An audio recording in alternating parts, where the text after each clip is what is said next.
What's going on, everybody? As you may or may not know, depending on whether you follow me on Instagram or not, which if you don't, I don't know what you're doing with your life. Anyways, I'm just kidding, but I did go to Hawaii last week. This is going to be 5 life lessons that I learned from traveling for a week with some of my friends. So let's jump into it.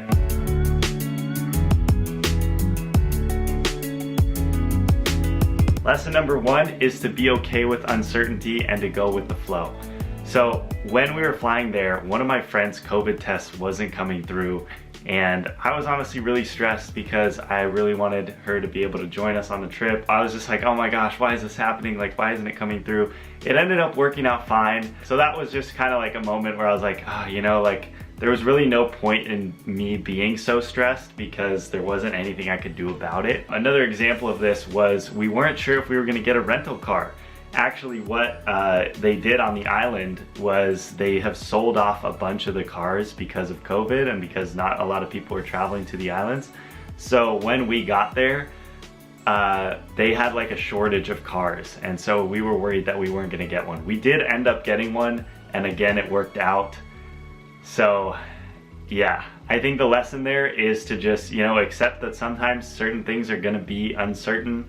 You know, it might be up in the air, but to take control of what you can control. So what we did as a group was we went to get the car very early in the morning. We were the first people there to pick up a rental car, and by doing that, they hadn't given away all the cars yet, so we were able to get one. Lesson number 2 is to face your fears. On this trip, I actually faced my fears quite a lot. One of my fears is heights. I'm very terrified of heights, but on our very first day in Hawaii, I went cliff jumping off of a 40-foot cliff into the ocean, and it was the most exhilarating experience of my life. I actually did it 3 times because I loved it so much, and just that idea of like walking up to the edge and my body being terrified, but my mind knowing that it was gonna be all right was like, honestly, I think something that I now carry with me after that experience to think about a lot of things that I'm fearful of. Maybe, you know, applying for a new position might terrify me, but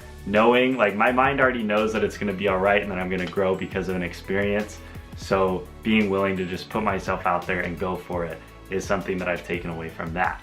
The third thing that I practiced and learned from Hawaii was getting outside of my comfort zones. There was one day where we went on a hike and we were climbing these like crazy rocks, getting to a waterfall, and I hiked that whole thing barefoot. And I'm the type of person who like doesn't like getting dirty, and like, you know, I like to be clean and like stay warm and dry, but it was pouring rain and we were out in the rainforest and I was barefoot walking through mud, which I have never done anything remotely close to that in my life, but it was a huge growing experience because I was able to really get out of my comfort zone and do something that I'd never done before and that I wasn't comfortable with. Through that experience, I feel like I learned to continue to push myself out of my comfort zone.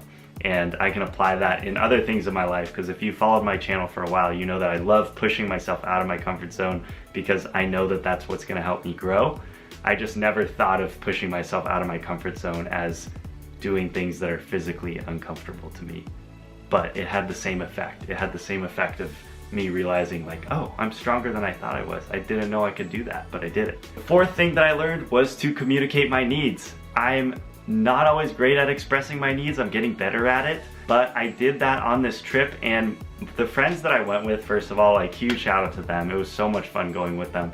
They were also very accommodating. Like, if I made a need known, for example, I'm hungry, or I need to go to the bathroom, or I'm getting sunburnt, or, you know, whatever it is, like, my friend group was super, super accommodating. And so that was just kind of a reminder to myself of like, express your needs, and people are willing to help you, especially great friends. The fifth and most important lesson that I learned was to relax and to fully let go. When I was on this trip, I actually didn't feel the need to work. If you watched my video from last week, I kind of talked about how I was really just letting my mind go and letting myself not feel chained to like being productive and doing things and checking off a to-do list. And that was so freeing for me, and it freed up a lot of room for creativity and just joy and gratitude that I hadn't felt in a long time. So I carry that with me now, and I remind myself like it's actually really healthy and really important to take breaks so that when I am working, I can be 110%. And then by taking those breaks, that allows me to refuel, recharge, and then go back at it again. But yeah, on the same line of like just relaxing and letting go, I started listening to reggae, which I never listened to in my life, and I love it. It helps me like calm down and de-stress and recognize that, you know, there are things in my life that I can't control and there's no point in worrying about them.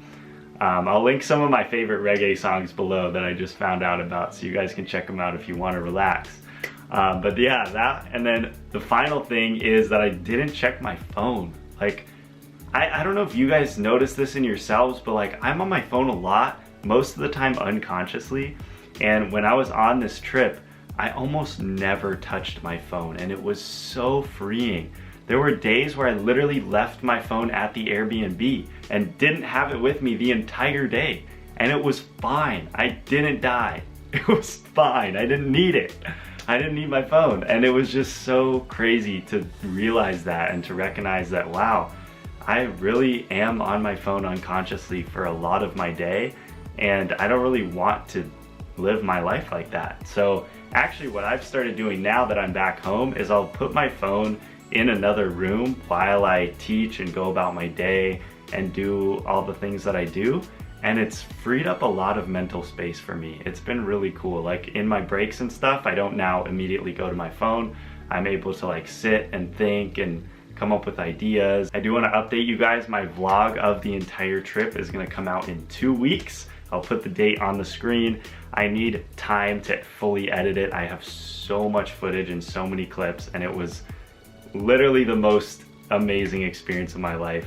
So I'm really, really excited to share that with you, but I want to make sure that that video is like really well edited and well done before I show you guys. But yeah, with that being said, I'm really grateful I went on this trip. Shout out to all of you for joining me on my journey, and I will see you in the next video. Peace.